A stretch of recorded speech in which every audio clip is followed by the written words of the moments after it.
Hello guys! So, nandito namin ngayon dito sa Taiwan. And bakit nga ba kami bumalik sa Taiwan? Ako pang 4th time ko na at ang asawa ko naman ay pang 3rd time na niya. Alam nyo ba guys, talaga namang grabe kasi ang cravings namin mag-asawa. Yung asawa ko gusto daw niya nung itlog na parang niluluto-luto sa kalsada. Ako naman guys, yung mais. At saka yung sausage na parang nakabalot sa isaw ng baboy yung kanin. So, ayan yung asawa ko. Tingnan nyo naman ang kalokohan na naman. Alam niyo na kung bakit kami tawa ng tawa kasi ganyan yan, malakas talaga ang trip niyan.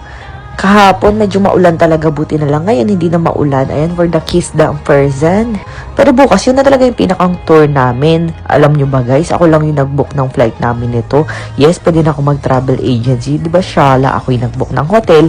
And guess what, yung hotel namin ipagbababa naman ay diretso na sa pinakang center ng Simending. Yes, as in yung mga ganitong area, malapit na malapit lang dito yung hotel namin. Unlike before, na kailangan pa namin mag-taxi.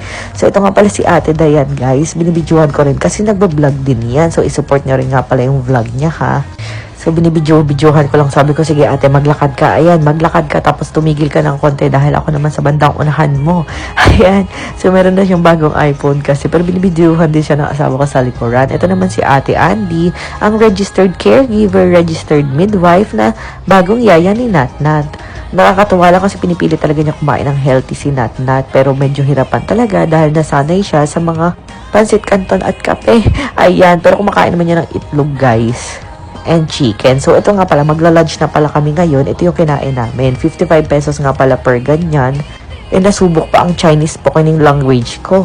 Ito nga pala ang mga Pinoy. Hello sa inyo. Sabi ko mag-comment kayo sa video ko.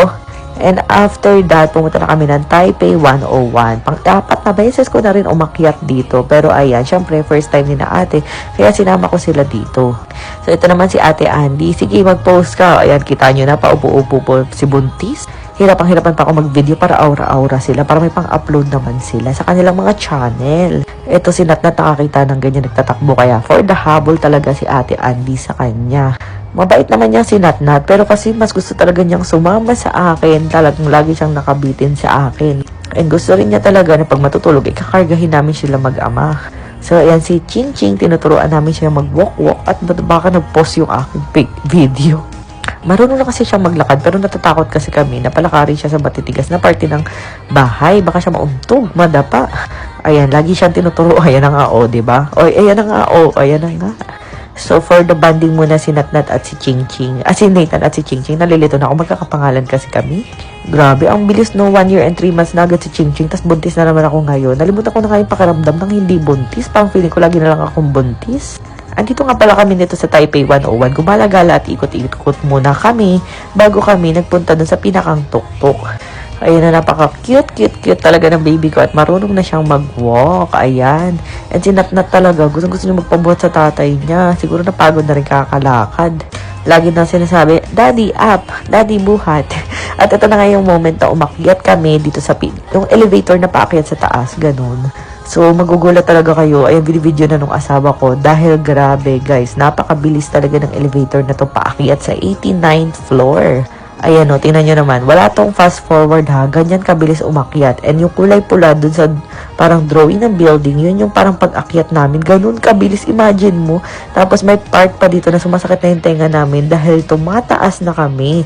As in, ang taas talaga na yung Taipei 101 naman kasi talaga. Compare sa pag makita mo yung ibang building, parang nangliliit kahit ang tatangkad din. Ayan na nga, grabe, 78, 79, 80, 1, 2, 3, 4, 5, 56. At dito na nga po nagtapos sa 89th floor. Ayan. And lalabas na pala kami ng elevator. Grabe.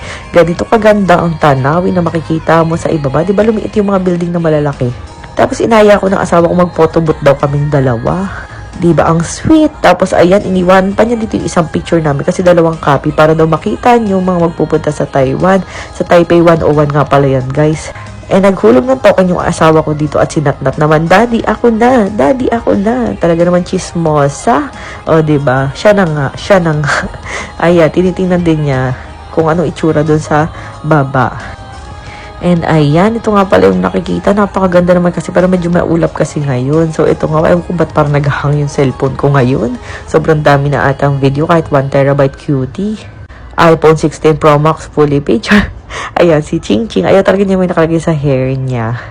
At pinanggigilan na naman ng ama. Tingnan niyo naman, tulog silang lahat, si Buntis lang ang gising. No, nag-Uber kami pa uwi ng hotel.